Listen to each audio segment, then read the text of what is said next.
Pete, we do know that of the 35,000 Australians currently overseas, 26,000 have expressed that they want to return home, and the federal government is very keen to increase the amount of return travellers. So far, New South Wales has been doing the fair share. The New South Wales Premier says that she would be willing to increase the uptake of return travellers into hotel quarantine by 500 a week, taking it to around about 3,000 per week. And the New South Wales Police is in charge of hotel quarantine programs here in New South Wales, and she consulted with Commissioner Mick Fuller, who said that yes, they can do that. So far, other states are taking much less. For instance, Queensland is taking 500 a week, Western Australia is taking 525, and the Premier says that the other states would have to double their capacity in order for them to agree to do it. Now, that's going to be discussed, and probably a decision on that debated in National Cabinet tomorrow.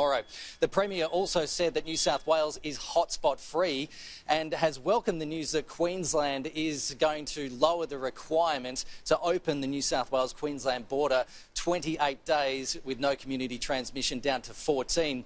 But the Premier said even that is unrealistic at this point. You don't want to be making decisions around the border that affect so many people just off one or two cases, considering that it can take a few days for genomic testing to come back and determine exactly what's happening with those cases, and some are coming back as false positives as well. Pete, the Premier says there's no reason now for any border to be closed with New South Wales.